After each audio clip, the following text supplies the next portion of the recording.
Welcome into this week's edition of the Recruiting Roundup, bringing you the latest in high school recruiting around the state of Arizona. Welcome in the head coach, Jason Jewell. Got a W for Arizona in the Canyon Coast All-Star Game. My name is Jared Cohen, and we have some more commitments to bring to you at still a very, very busy time in the state of Arizona leading up to signing day, which is just weeks away. The first one, a big commitment, a guy we've been talking about for a long time, Jason, running back out of Thunderbird, Kenai Benoit. Kenai Benoit kind of had a saga this weekend. He committed to Colorado State at halftime on Monday of the Canyon Coast All-Star Game. Then he found out that night that the Rams had a previous commitment on Sunday from another running back and didn't have a spot for him left.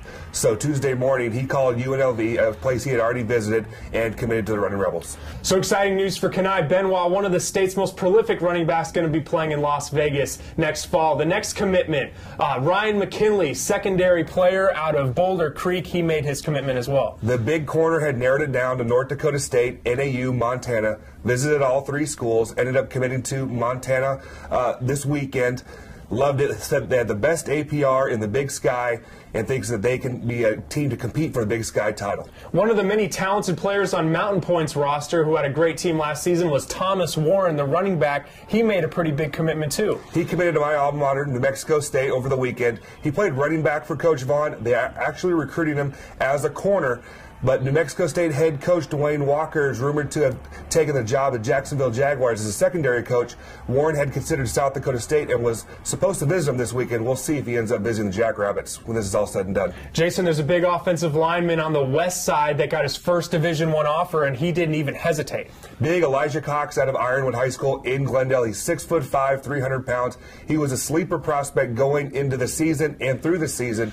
Despite being that big and being a two-time All-State player, he got an offer from Fresno State on his official visit and committed on the spot. Aaron Carr, a wide receiver out of Red Mountain, playing for that talented and prolific offense over at Red Mountain, he made a commitment. This is a kid that was a two-sport athlete. He took an official visit to Ole Miss in track because he jumps 24-1 in the long jump. But Aaron wants to play both sports. He ended up committing to the University of North Dakota on Tuesday night, over South Dakota State.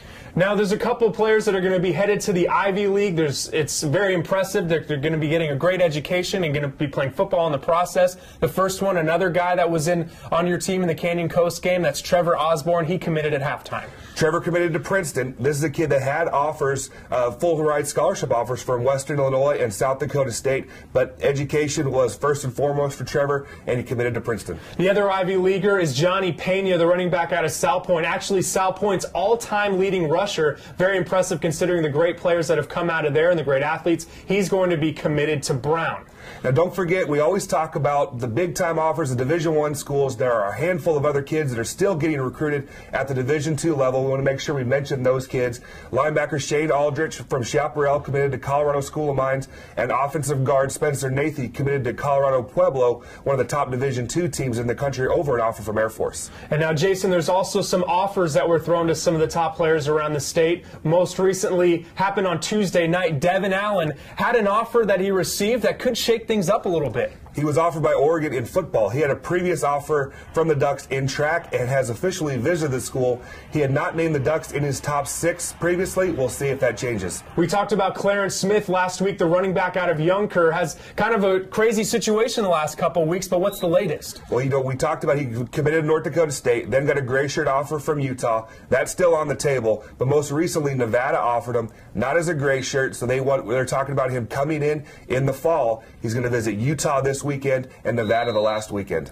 And 2 juniors from the Ahwatukee area received Pac-12 offers last weekend. Natrell Curtis out of Mountain Point, he received an offer from the University of Washington, and Desert Vista's Jalen Jelks, he received an offer from the University of Arizona. That's it for this week. Lots of names to go through. There's going to be even more names next week, so make sure you stay with us for the latest in recruiting around the state of Arizona. Until next time, this is Jason Jewell. I'm Jared Cohen. You're watching the Recruiting Roundup on ProsToPreps.com.